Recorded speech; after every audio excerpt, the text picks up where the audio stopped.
potensi seseorang. Hal yang sama dalam perjanjian lama, di mana ada seorang pembunuh, seorang yang berangasan, sumbu pendek, arogansi, susah diberitahu, tukang marah. Tapi Tuhan lihat di dalam diri orang itu ada buku Kejadian, ada buku Keluaran, ada buku Imamat, ada buku Bilangan, dan ada buku Ulangan. Maka Tuhan tangkap orang itu. Karena ada begitu banyak potensi untuk dia bisa menulis buku yang akan jadi petunjuk bagi banyak orang. Dan dia punya kemampuan untuk memimpin, sekalipun gak fasih bicara. Dan dia punya kemampuan untuk menyampaikan pesan Tuhan. Maka orang itu ditangkap, dikeluarkan potensinya. Dan orang itu namanya adalah Musa. Wow.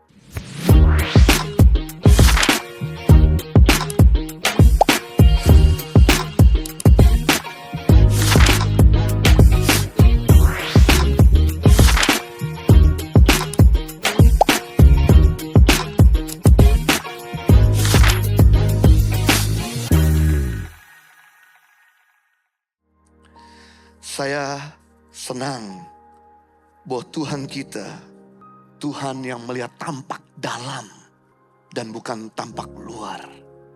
Kalau manusia lihat penampilan tampak luar, tapi Tuhan kita melihat tampak dalam. Artinya dia lihat potensimu dan dia lihat hatimu. Suatu kali ketika Nabi Samuel dapat pesan dari Tuhan untuk mengurapi salah satu dari anak Isai untuk jadi raja atas Israel. Ketika dia sampai di rumah Isai, dia lihat 6 anak Isai badannya gede-gede. Dia lihat anak yang pertama, wah ini dia calon raja yang Tuhan urapi. Lalu Tuhan berkata, stop Samuel, bukan apa yang dilihat manusia yang dipilih Allah, tapi apa yang dilihat Tuhan yang dipilih Allah.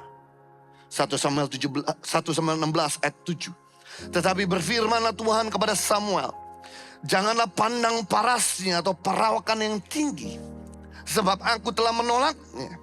Bukan yang dilihat manusia, yang dilihat Allah. Manusia melihat apa yang ada di depan mata, tapi Tuhan melihat hati.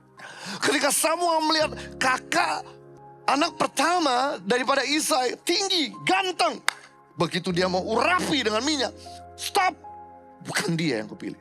Dia mau urapi anak kedua, stop, bukan dia, kata Tuhan. Dia mau urapi yang ketiga, stop, bukan dia. Dia mau urapi yang keempat, no. Yang kelima, no. Yang keenam, no. Samuel pikir, apakah saya salah dengar suara Tuhan? Mampir ke rumah ini. Langsung Samuel berkata sama Isai, apakah ada anakmu lagi yang lain selain daripada 6 orang ini? Oh, masih ada. Sedang mengembalkan kambing domba.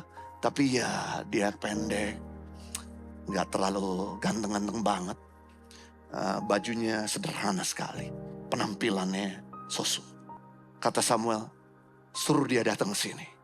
Kita tidak akan makan bersama sampai dia datang. Dipanggilnya Daud dengan baju yang sangat sederhana sebagai seorang gembala kambing domba dengan tongkatnya. Dan tidak ada penampilan seorang pahlawan gagah perkasa. Begitu Samuel lihat, Tuhan berkata, urapi dia. Samuel mematahkan tanduk yang berisi dengan minyak urapan dan diurapinya Daud. Dari sini saya sungguh sangat bersyukur bahwa Tuhan tidak lihat penampilan, tapi Tuhan lihat hati dan Tuhan lihat potensi. Tidak tahukah Anda, Alkitab yang sering kali Anda baca ditulis rata-rata kebanyakan oleh seorang penjahat, pembunuh, penganiaya orang Kristen, pendosa, pembohong. Tapi karena Tuhan melihat dalam diri orang itu ada buku Roma. Di dalam diri orang itu ada buku Korintus, Galatia, Efesus, Filipi, Kolose, Tesalonika, Timotius, Titus, Filemon. Karena di dalam diri orang itu ada begitu banyak buku yang dia akan tulis. Dan bahkan ada begitu banyak pengajaran yang bagus dan semangat yang tinggi, dan bahkan rela mati demi kebenaran yang dipegang. Tuhan tangkap orang itu dan Tuhan keluarkan potensi orang itu.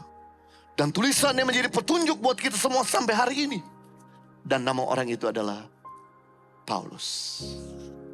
Wow, saya senang sekali. Tuhan tidak lihat penampilan, tapi Tuhan lihat potensi seseorang.